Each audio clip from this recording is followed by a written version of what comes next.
Travaillez pour vivre, ne vivez pas pour travailler. Grâce aux avancées technologiques, nous avons de multiples possibilités de développer nos connaissances et de nous adapter aux nécessités qui peuvent se présenter à chaque instant.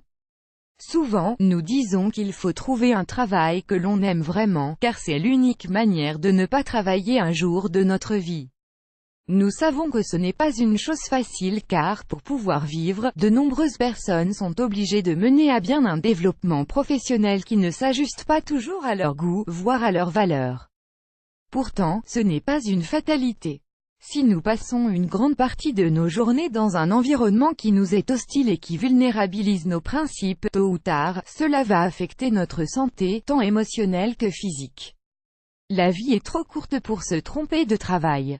Pour cela, dans la mesure du possible, nous devons trouver une activité qui coïncide plus ou moins avec nos talents et, surtout, qui nous donne la satisfaction de nous sentir utiles quand nous la réalisons.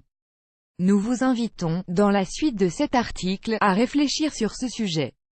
Un temps pour travailler et un temps pour vivre. Si vous connaissez l'organisation de travail des 3/8, vous savez déjà que l'idéal est d'avoir 8 heures pour travailler, 8 heures pour des loisirs et 8 heures pour dormir. Mais cette proportion n'est que trop rarement atteinte.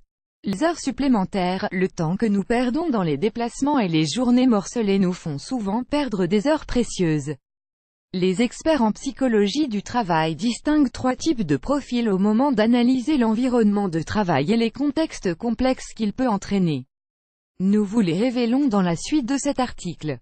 1. Ceux qui détestent leur travail. Dans cette première dimension, se trouvent toutes les personnes qui, quelles que soient les circonstances, ont fini par détester leur travail. Cela peut se produire lorsque des facteurs comme une direction qui ne valorise pas les travailleurs et qui les exploite, un environnement bien trop compétitif ou des pressions de collègues sont présents. Ces personnes vont au travail avec une boule au ventre et sont très stressées. 2. Ceux qui se contentent de ce qu'ils ont. Dans cette partie se trouve, sans aucun doute, la majorité de la population. Travailler est, au bout du compte, une nécessité et une obligation. Pour autant, les personnes qui se trouvent dans cette situation le font de leur mieux. Cependant, elles sombrent dans une sorte de résignation dans laquelle elles ne cessent pas de rêver à une vie meilleure. Sans qu'elles ne soient touchées par un mal-être prenant et quasi destructeur, comme dans le cas précédent, elles perdent leur énergie vitale à cause de la routine et d'un manque de motivation. Elles sombrent peu à peu dans l'apathie et dans une routine asphyxiante dans laquelle peuvent apparaître le stress et l'anxiété, car elles ne ressentent pas de satisfaction personnelle. Elles sont victimes d'une dissonance interne.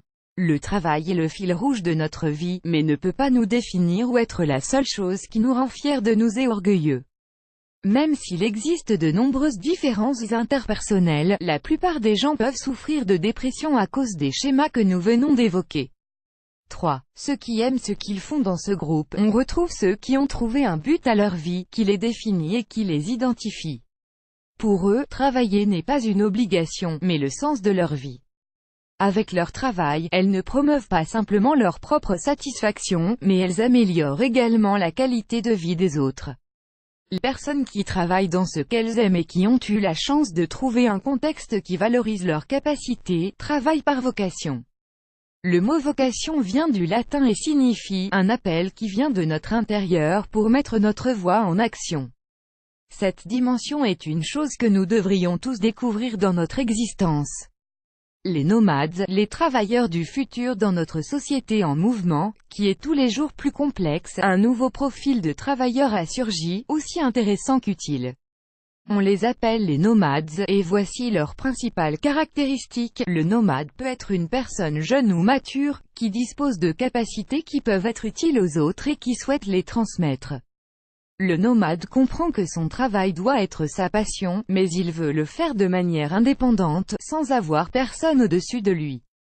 Il aime les gens et se connecter avec d'autres personnes dans la vie réelle, ou à travers les nouvelles technologies, qui sont d'ailleurs un excellent moyen pour lui de travailler. Le nomade valorise sa liberté, transforme l'information en connaissances utiles et est très flexible. Il apprend continuellement, il n'a pas peur de l'échec car il le considère comme un excellent moyen d'apprentissage. L'important est de ne jamais désespérer et de rechercher des nouvelles possibilités de travail, si l'emploi que vous occupez actuellement ne vous satisfait pas. Travaillez pour être heureux.